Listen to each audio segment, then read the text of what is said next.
en prison. C'était la première fois dans l'histoire. En ce temps-là, 1942, on m'a mise en prison. Je n'avais pas 9 ans. On m'a mise en prison ici, à La Rochefoucauld.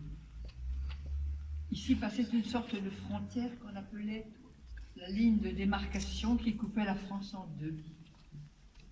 Je venais de la France d'en haut, celle qui était occupée par les Allemands, nos ennemis de l'époque.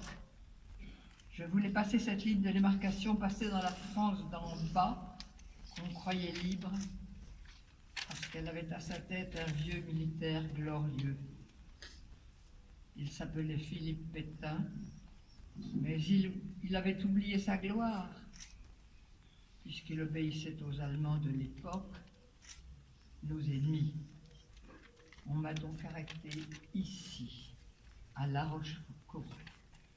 Et Philippe Pétain n'a rien dit, simplement parce que j'étais juive. Je n'avais pas 9 ans, comme cette petite fille, qui est rouquine, comme je l'étais moi-même à cet âge-là. J'étais avec ma mère. Nous avions de faux papiers.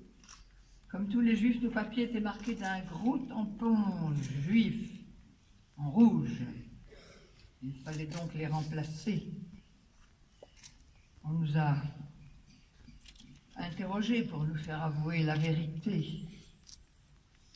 Quand ils ont dit à maman, où est la mère de cet enfant?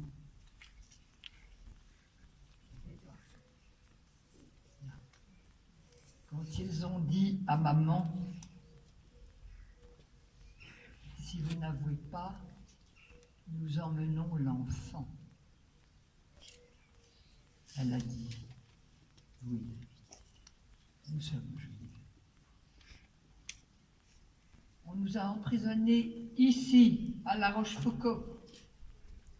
La ville ne possédait pas de vraie prison, c'est là, à Laugrain, qui fit office de prison. Vous pouvez le voir, ce bâtiment. C'est votre médiathèque. J'y suis resté quelques jours avec tous ceux, hommes et femmes, qui avaient tenté de franchir la ligne. Puis on m'a transféré à Angoulême. Là, c'était une vraie prison, elle existe toujours. Je suis allé la voir. Vous pouvez bien entendu la voir aussi.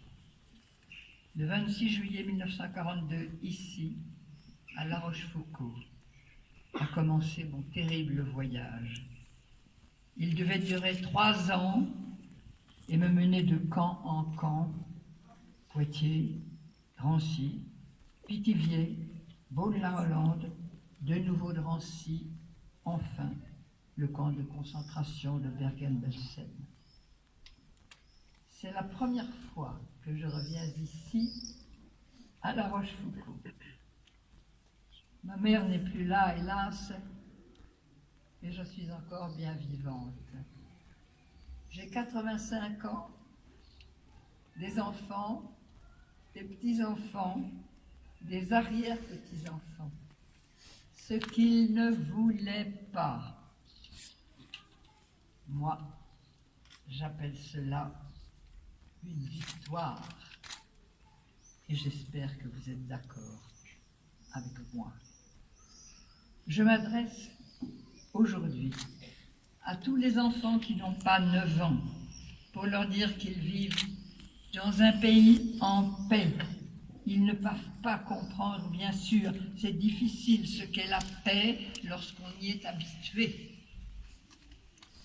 C'est grâce à tous les pays d'Europe qui se sont associés. Ils s'étaient tous fait la guerre avant. Vous l'avez appris dans vos cours d'histoire, les enfants. C'est cela la paix. Pouvoir tous les matins sourire à la vie. Tous les matins, je souris à la vie. Faites-en autant. Merci de m'avoir écouté.